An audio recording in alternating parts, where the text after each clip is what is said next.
আজকে আমি তোমাদের শিখাবো যে কিভাবে তোমরা অ্যাসাইনমেন্ট লিখবে। তোমরা যারা কলেজে অ্যাডমিশন নিয়েছো, ইতিমধ্যে তোমাদের ফার্স্ট সেমিস্টারে প্রত্যেকটা সাবজেক্টের জন্য অ্যাসাইনমেন্টের টপিক কলেজ থেকে দিয়ে দিচ্ছে। কিন্তু তোমরা বুঝতে পারছো না যে কিভাবে তোমরা অ্যাসাইনমেন্টগুলো লিখবে। কারণ অনেক স্টুডেন্টস আমাকে ইতিমধ্যে টপিক পাঠিয়ে দিয়েছে, বলছে যে, "স্যার এই টপিকগুলোর উপর আমাদের অ্যাসাইনমেন্ট তৈরি করে দেন। আমরা তো অ্যাসাইনমেন্ট তৈরি কিভাবে করতে হয় সেটা বুঝতে পারছি না।" তো অ্যাসাইনমেন্ট সবটাই তোমাদের নিজেদেরকে তৈরি করতে হবে। কারণ এই অ্যাসাইনমেন্টগুলো যদি তোমরা নিজেরা না তৈরি করতে পারো, তাহলে তোমাদের স্কিল ডেভেলপমেন্ট কখনোই হবে না। তো আজকের এই ভিডিওতে আমি তোমাদেরকে সম্পূর্ণভাবে শিখিয়ে দেব যে তোমরা কিভাবে অ্যাসাইনমেন্ট তৈরি করবে। তো একটা অ্যাসাইনমেন্ট সাধারণত কোনো একটা পার্টিকুলার টপিকের উপর হয়ে থাকে। সেই টপিকটা হতে পারে কোনো একটা কোয়েশ্চেন তোমাদের দিয়ে দিতে পারে সরাসরি, যে একটা কোয়েশ্চেন 12 মার্কসের একটা কোয়েশ্চেন, ওইটার মধ্যে পার্ট কোয়েশ্চেনও থাকতে পারে। অথবা সিঙ্গেল একটা টপিক দিয়ে দিতে পারে যে ওই টপিকটার উপর বিস্তারিতভাবে তুমি একটা অ্যাসাইনমেন্ট লিখে জমা করতে হবে। তো যেভাবেই হোক না কেন, তো অ্যাসাইনমেন্ট তৈরি করার জন্য প্রত্যেকটা ক্ষেত্রে একটা নির্দিষ্ট নিয়ম তোমাকে মেনে করতে হবে। কি সেই নির্দিষ্ট নিয়মগুলো? প্রথমত অ্যাসাইনমেন্ট লিখতে হবে তোমাদের A4 সাইজ পেপারের মধ্যে। A4 সাইজ পেপার তোমরা প্রত্যেকেই চিনো যে বাজারে আমরা যখন জেরক্স করতে যাই আমাদেরকে যে পেপারগুলোতে জেরক্স করে দেওয়া হয় ওইগুলো হচ্ছে A4 সাইজ পেজ। ওইরকম A4 সাইজ পেজের মধ্যে তোমাকে অ্যাসাইনমেন্ট লিখতে হবে। তো অ্যাসাইনমেন্ট লেখার জন্য সর্বপ্রথম তোমাকে যে পেজটা উপরে রাখতে হবে এটাকে বলা হয় ফ্রন্ট পেজ। যেমন এখানে স্ক্রিনে তোমরা দেখতে পাচ্ছ একটা ফ্রন্ট পেজের ছবি। তো এই একটা ফ্রন্ট পেজ সাধারণত তোমাকে এইভাবে সাজাতে হবে। তবে এই ফ্রন্ট পেজগুলো সাধারণত আমরা কেউই নিজের হাতে তৈরি করি না। কারণ এগুলোর মধ্যে কলেজের ছবি দিতে হয়, কলেজের লোগো দিতে হয়। এত সব কাজ আমরা হাতে করতে পারি না। তার জন্য ফ্রন্ট পেজটা আমরা কম্পিউটারের মাধ্যমে আমরা প্রিন্ট আউট বের করে নেই। তো এই ফ্রন্ট পেজটার মধ্যে তোমার যে বিষয়গুলো থাকবে, প্রথমত উপরে তোমার কলেজের নামটা থাকবে। যেমন এখানে নামটা তোমরা লক্ষ্য করছো, এই নামটা তোমাদেরকে প্রথমত উপরে সুন্দর করে লিখতে হবে এবং নামের পর তোমাদের এই লোগোটা থাকবে, কলেজের লোগো। লোগোর পরে এখানে ডিপার্টমেন্ট অফ, অর্থাৎ তোমার যে ডিপার্টমেন্ট, তোমার যদি এটা হিস্ট্রি সাবজেক্টের অ্যাসাইনমেন্ট হয়ে থাকে তুমি এখানে লিখবে ডিপার্টমেন্ট অফ হিস্ট্রি। যদি পলিটিক্যালের হয়ে থাকে ডিপার্টমেন্ট অফ পলিটিক্যাল। অর্থাৎ তোমার যেই সাবজেক্ট ওই সাবজেক্টের ডিপার্টমেন্টের নামটা এখানে তোমাকে লিখতে হবে। তার ঠিক নিচে তুমি তোমার কলেজের একটা ছবি দিয়ে দেবে এবং তার ঠিক নিচে টাইটেল অফ দি অ্যাসাইনমেন্ট। এই টাইটেল অফ দ্য অ্যাসাইনমেন্টের মধ্যে তোমার যেই টপিকের উপর তোমাকে অ্যাসাইনমেন্ট লিখতে বলা হয়েছে ওই টপিকটা লিখবে। সেটা টপিক হতে পারে বা কোনো একটা কোশ্চেন হতে পারে, অর্থাৎ যেটার উপরে তুমি অ্যাসাইনমেন্ট তৈরি করবে সেটাই তুমি এখানে লিখবে। এরপরে হচ্ছে তোমার ইনফরমেশান। এইটা খুবই ইম্পর্ট্যান্ট যে এই ইনফরমেশানের মধ্যে প্রথমত নেম অফ দ্য স্টুডেন্ট, এখানে তোমার নাম লিখতে হবে। তারপর পেপার, এটা কোন পেপারের অ্যাসাইনমেন্ট, এটা যদি মেজর সাবজেক্ট হয় মেজর সাবজেক্টের তোমাদের পেপারের নাম থাকে। যদি ফার্স্ট সেমিস্টারের হয়ে থাকো তাহলে এটা পেপার 1 হতে পারে বা পেপার 2 হতে পারে। যদি মাইনর সাবজেক্ট হয় মাইনর সাবজেক্টেরও পেপারের নাম রয়েছে। ফার্স্ট সেমিস্টারে তোমাদের মাইনর সাবজেক্টের পেপার হচ্ছে পেপার 1, সেকেন্ড সেমিস্টার হচ্ছে পেপার 2, অথবা পেপারে একটা কোড থাকে ওই কোডটাও তোমরা বসাতে পারো। এরপর ক্লাস, অর্থাৎ তোমার এটা কোন ক্লাস, যেমন বিএ ফার্স্ট সেমিস্টার, বিএ বা বিএ সেমিস্টার 1, এভাবে তোমরা ক্লাসটা লিখতে পারো। এনরোলমেন্ট নাম্বার, তোমাদের যে এনরোলমেন্ট নাম্বার থাকে এটা লিখবে। রেজিস্ট্রেশন নম্বর যদি থাকে সেটা লিখবে। ডেট অফ সাবমিশন, অর্থাৎ যে তারিখে তোমাকে এই অ্যাসাইনমেন্টটা জমা করতে বলা হয়েছে ওই ডেটটা তোমাকে এখানে লিখতে হবে। Name of the guide teacher, এটা মোস্ট ইম্পর্ট্যান্ট, তোমার গাইড টিচারের নাম কিন্তু অবশ্যই লিখতে হবে। অর্থাৎ যার তত্ত্বাবধানে তুমি এই অ্যাসাইনমেন্টটা করছো বা যার কাছে তুমি এটা সাবমিট করবে ওই গাইড টিচারের নাম এখানে তোমাকে অবশ্যই লিখতে হবে। আর এখানে দুইটা জায়গা থাকবে, একটা হবে সিগনেচার অফ স্টুডেন্ট লেফট সাইডে, এখানে স্টুডেন্টের সিগনেচার হবে। আর এখানে সিগনেচার অফ সুপারভাইজার, অর্থাৎ যিনি তোমার গাইড টিচার উনার সিগনেচার এখানে থাকবে। তো এইভাবে তোমাদের ফ্রন্ট পেজটা সাজাতে হবে। সেটা তোমরা নিজেদের মতো করেও ডিজাইন করে নিতে পারো। এটার মতো হুবহু এইরকম হতে হবে এরকম কোনো বিষয় না। তবে এই ইনফরমেশনগুলো অবশ্যই তোমাদের থাকতে হবে অ্যাসাইনমেন্টের ফ্রন্ট পেজের মধ্যে। এবার চলো আমাদের যে সেকেন্ড পেজটা মোস্ট ইম্পর্ট্যান্ট। এই পেজটার নাম হবে কৃতজ্ঞতা স্বীকার, যেটা হচ্ছে অ্যাকনোলেজমেন্ট। এই কৃতজ্ঞতা স্বীকারটা তোমাদের প্রত্যেকটা অ্যাসাইনমেন্ট বা প্রত্যেকটা প্রজেক্ট কাজের মধ্যে তোমাদের দিতে হবে। এই কৃতজ্ঞতা স্বীকারের মধ্যে তুমি ওই বিষয়টাই উল্লেখ করবে যে এই অ্যাসাইনমেন্টটা তৈরি করার ব্যাপারে তুমি কাদের কাছ থেকে সহযোগিতা পেয়েছো। যেমন একটা অ্যাসাইনমেন্ট বা একটা প্রজেক্ট ওয়ার্ক করার ক্ষেত্রে কলেজের যিনি গাইড টিচার থাকেন উনি তোমাকে সার্বিকভাবে সহযোগিতা করে থাকেন। অর্থাৎ উনার প্রতি তুমি একটা কৃতজ্ঞতা প্রকাশ করবে এই পেজের মধ্যে এবং কিভাবে কৃতজ্ঞতা স্বীকারটা লিখতে হয় এখানে ফরম্যাট দেওয়া আছে। যারা আমাদের স্কুল অফ মেরিট অ্যাপ্লিকেশনে পড়াশোনা করছে তাদেরকে অলরেডি আমি দিয়ে দিয়েছি যে অ্যাকনলেজমেন্ট অর্থাৎ কৃতজ্ঞতা স্বীকারের পেজে তোমাদের কি লিখতে হবে। তো তার ঠিক নিচে তোমাদের ছাত্রছাত্রীর স্বাক্ষর থাকবে, অর্থাৎ এখানে কৃতজ্ঞতা স্বীকারটা তো তুমি স্টুডেন্ট হিসেবে করবে, সুতরাং এখানে তোমারই সিগনেচার থাকবে। এবার আছি থার্ড পেজ। থার্ড পেজের মধ্যে তুমি বড় করে টাইটেল অফ দ্য অ্যাসাইনমেন্টটা লিখতে পারো, অর্থাৎ তোমার অ্যাসাইনমেন্টটা কোন বিষয়ের উপরে এটা তোমার তৃতীয় পেজের উপরে লিখতে পারো, বা এখানে তুমি ইচ্ছে করলে একটা ছবিও দিতে পারো এবং ছবিটা তুমি সেপারেট আরেকটা পেজও দিতে পারো। অর্থাৎ একটা পেজে তুমি টাইটেল লিখবে, তার নিচে ছবি দিলে দিতে পারো, অথবা নেক্সট পেজে তুমি ছবিটা দিতে পারো। এই পেজে টাইটেলটা দিলে, টাইটেল বলতে তোমার যেটা হবে অ্যাসাইনমেন্টের কোশ্চেন বা যেটা তোমার টপিক হবে সেটা, আর নেক্সট পেজে তুমি একটা ফটো দিয়ে দিতে পারো যদি এটা রিলেটেড কোনো ফটো থাকে, কারণ সব টপিকের উপরে ফটো নাও হতে পারে, যেগুলোর উপরে ফটো হতে পারে একটা ফটো তুমি দিয়ে দিতে পারো।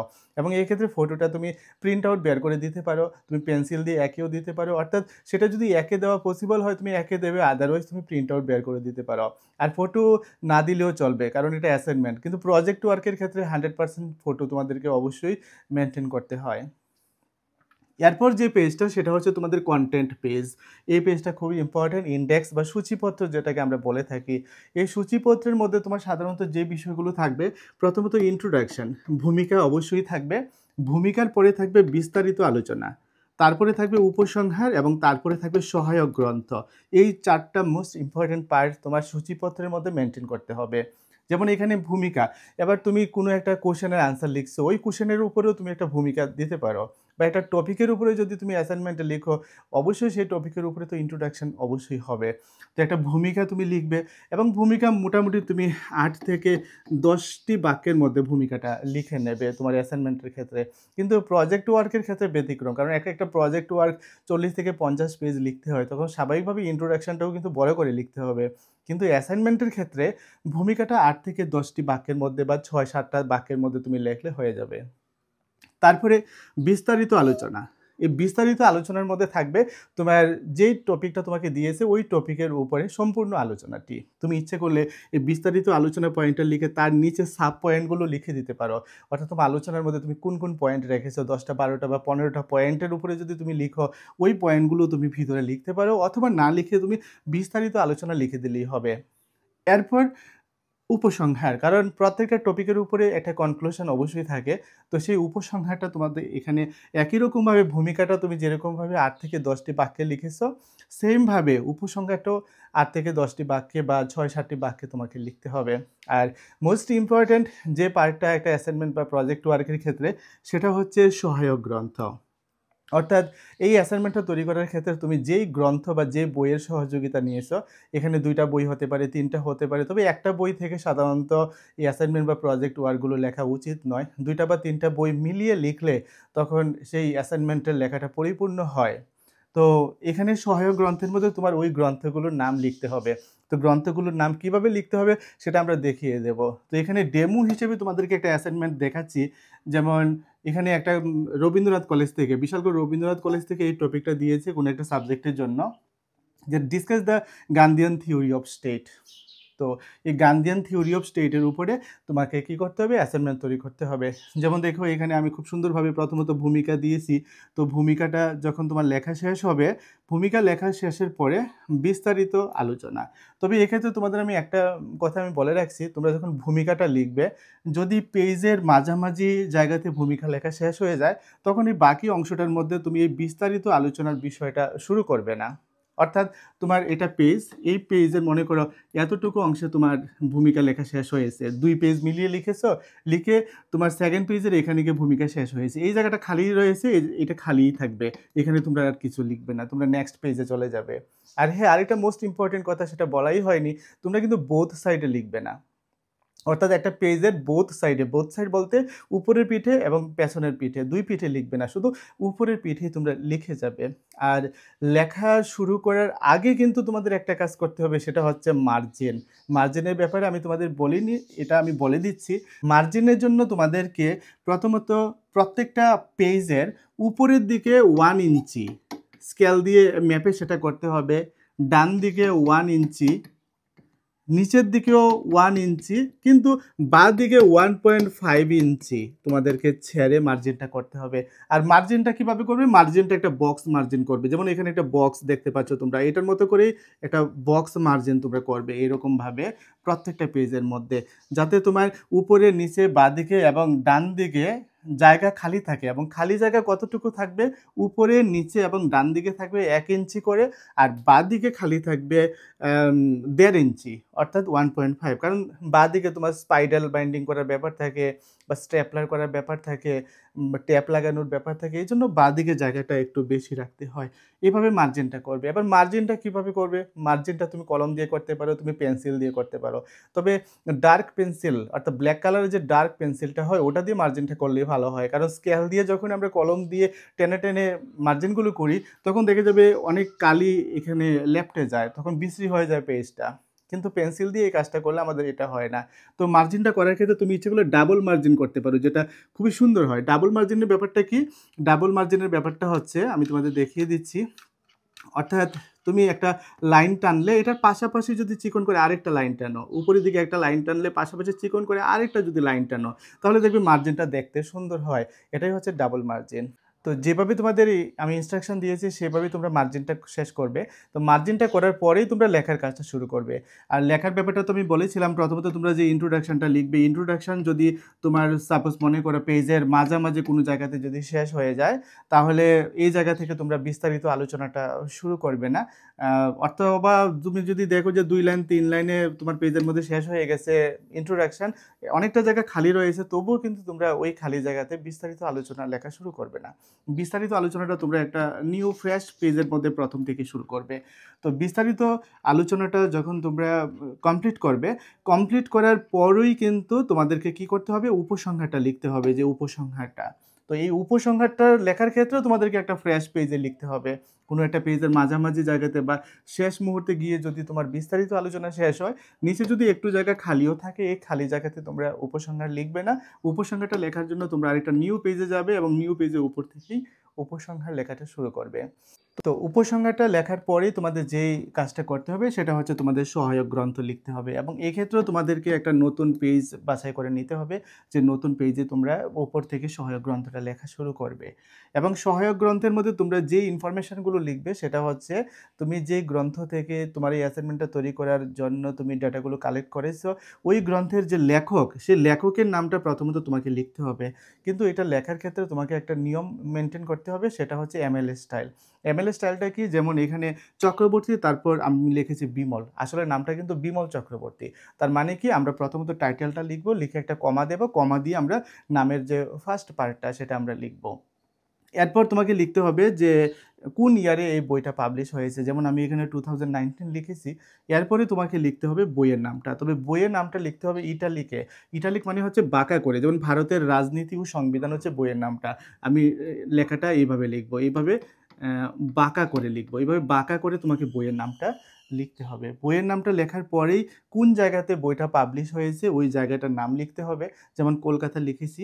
তারপর তোমাকে লিখতে হবে পাবলিশার্সের নাম, অর্থাৎ কোন পাবলিশার্স। যেমন পাবলিশার্সের নাম হচ্ছে প্রগতি পাবলিশার্স।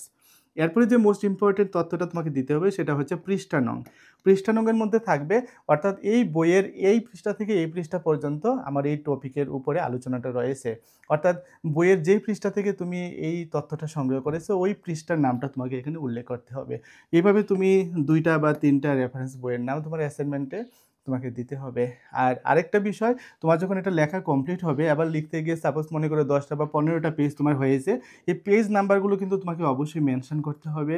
একদম আমরা যে ইন্ট্রোডাকশনের আগে যে ইন্ডেক্সটা ব্যবহার করেছি, সূচিপত্রটা, যেমন এখানে ভূমিকা, এখানে দেখো পেজ নাম্বার লেখা রয়েছে, অর্থাৎ ভূমিকাটা তোমার কত নম্বর পেজে রয়েছে। যেমন পেজ নাম্বারটা দেওয়া শুরু করবে অ্যাকনলেজমেন্টের পেজ থেকে। অর্থাৎ ফ্রন্ট পেজে তো পেজ নাম্বার থাকবে না। সেকেন্ড পেজে থাকবে আমাদের কি অ্যাকনলেজমেন্ট বা কৃতজ্ঞতা স্বীকার। এখান থেকে তুমি পেজ নাম্বারটা নিচের দিকে দিয়ে দেবে। নিচের দিকে মাঝামাঝি দিতে পারো। দিয়ে এভাবে একটা রাউন্ড করে দিতে পারো, তাহলে দেখতে খুব সুন্দর হবে। এরপর আমাদের থাকছে কি টাইটেল অফ দি অ্যাসাইনমেন্ট, এটা হবে ২ নাম্বার পেজ। এরপরে থাকছে আমাদের ইনডেক্স বা সূচিপত্র, এটা ৩ নাম্বার পেজ।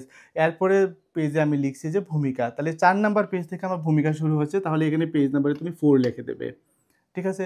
এবার ৪ এবং ৫ নাম্বার পেজ মিলিয়ে তুমি লিখেছো, তাহলে 4 টান দিয়ে লিখে দেবে 5, তাহলেই বোঝা যাবে যে ৪ থেকে ৫ নাম্বার পেজে তোমার ভূমিকা রয়েছে। তো পাশাপাশি বিস্তারিত আলোচনাটা সাপোজ তুমি ৬ নাম্বার পেজ থেকে শুরু করেছো, ৬ থেকে ১০ নাম্বার পেজ পর্যন্ত তুমি বিস্তারিত আলোচনা করেছো। এরপর উপসংহারটা তোমার মনে করো ৭ নম্বর পেজে রয়েছে, এটা লিখলে সহায়ক গ্রন্থটা রয়েছে ৮ নাম্বার পেজে। এইভাবে পেজ নাম্বারগুলো তোমাকে লিখে দিতে হবে। তাহলে তোমার একটা অ্যাসাইনমেন্ট কমপ্লিট অর্থাৎ পরিপূর্ণভাবে লেখা হবে। তো এই অ্যাসাইনমেন্ট লেখার কাজটা কিন্তু অবশ্যই তোমাকে নিজেকে করতে হবে।